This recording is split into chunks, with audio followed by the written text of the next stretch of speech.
Welcome to part 2 of this module. If you haven't already downloaded the steps of this exercise, do so now and follow through the steps as in the video. Enjoy. So let's switch gears. Do you have an exercise for us to do? I do have an exercise for us to do. All right, Michael, let's do said exercise. 4 parts. Think of a time when you misinterpreted some situation. So this can be pretty simple and straightforward, but sometimes it gets complex. That's okay.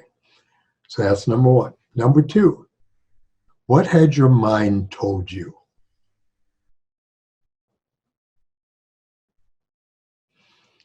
Number 3, where in the past did that record come from? And number 4, how could you remind yourself to be curious in a similar situation, and what might have been the result if you were curious? So that's a 2-pronged question.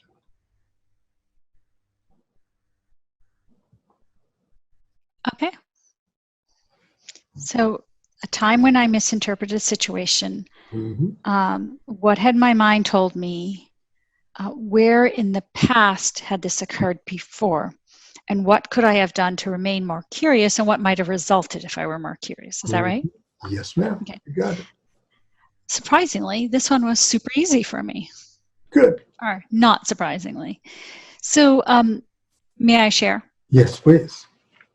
So in the past, this happened a few years ago now, but I was not invited to a meeting. And I was pretty upset about that. And my mind told me that this person was disrespecting me by not inviting me to this meeting.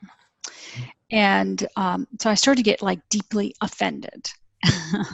So it kept going, right? It kept going. It was as a sponge.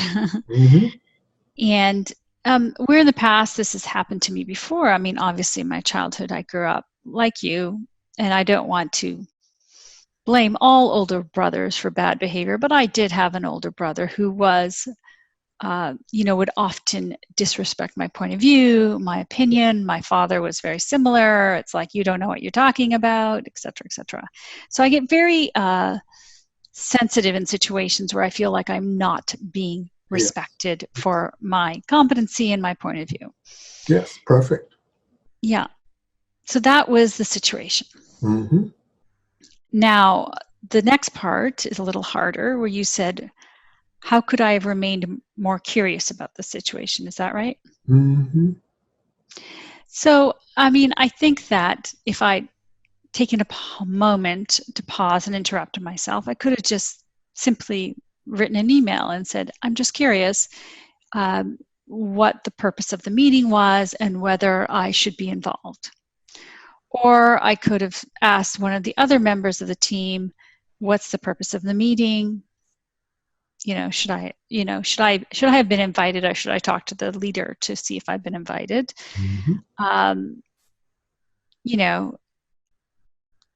And then I think that what might have resulted is I might have ended up at that meeting, or I might have, found out really it wasn't about me at all. It's not about me and my ego. And that really I needed to sort of reach out and kind of connect with people and really figure out what was going on. And it may be this person just forgot, that I was involved in this project because I live in a different city. It's hard to forget about it's easy to forget about remote workers. They don't know, it's like out of sight, out of mind a little bit.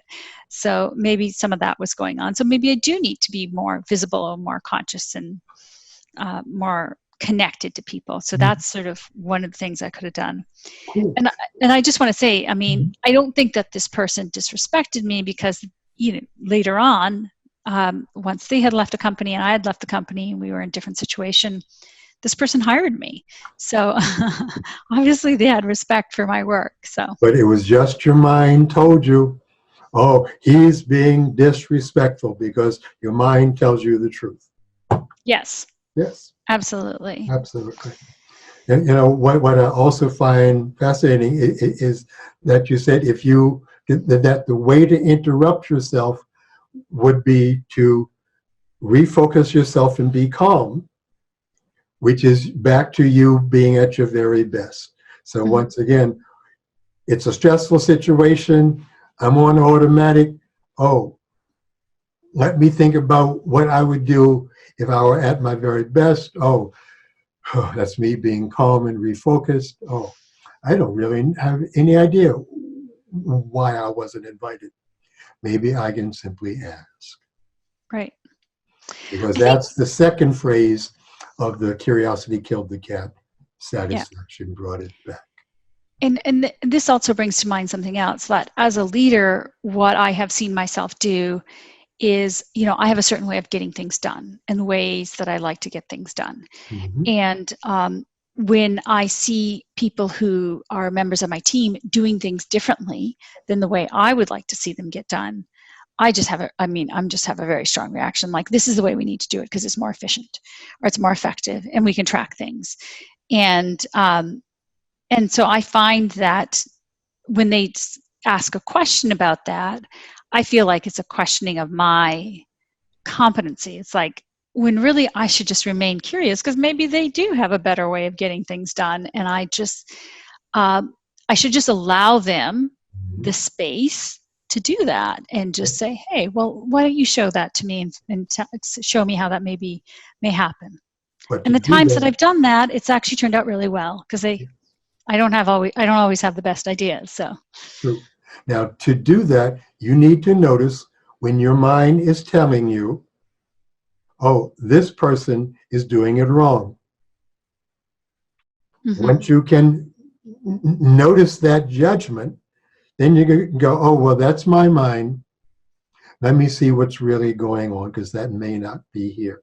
Now, this whole notion of curiosity is a very big one, and it's going to come up throughout the leadership and self-mastery program courses over and over and over and over again.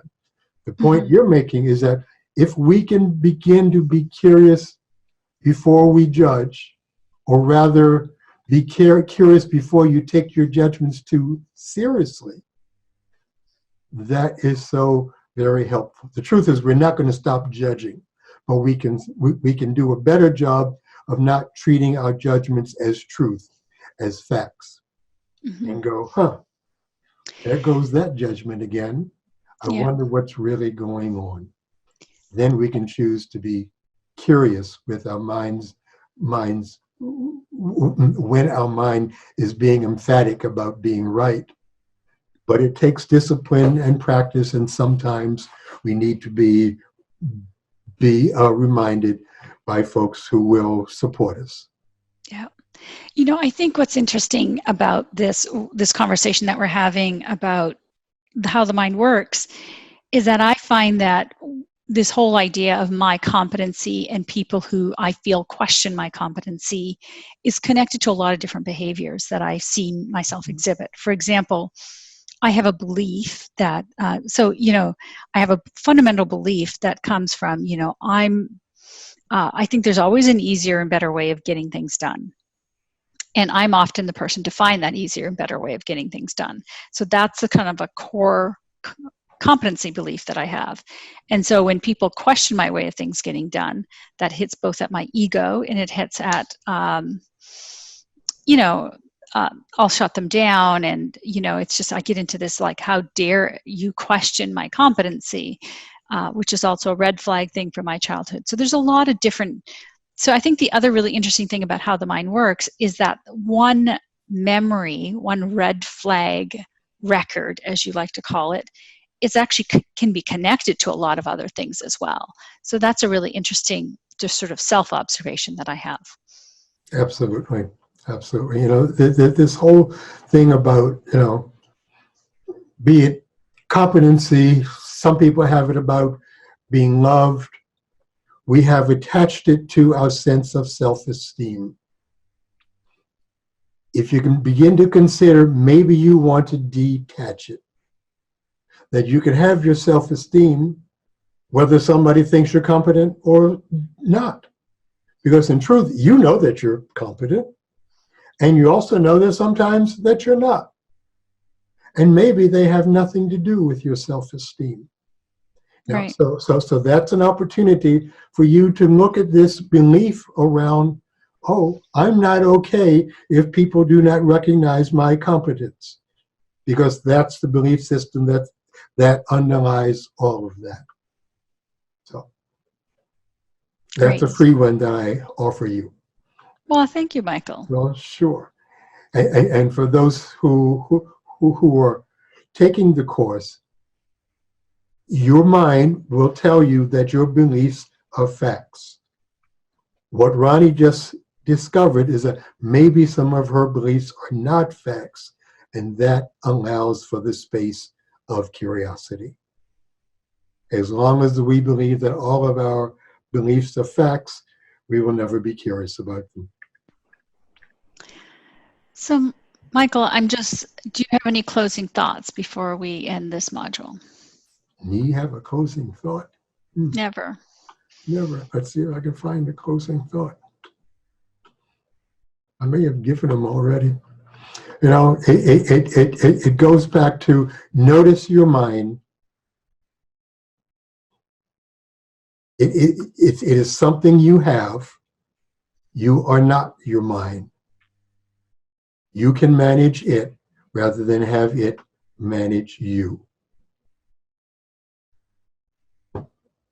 Great. Thank you. Sure. So if you have any more questions or like further dialogue with Michael, please go to our online forum. This is the fourth and final module of the course, Conscious Use of Self. All right, Michael, I think it's time to say goodbye. Yes, it is, Ronnie, and see you next time.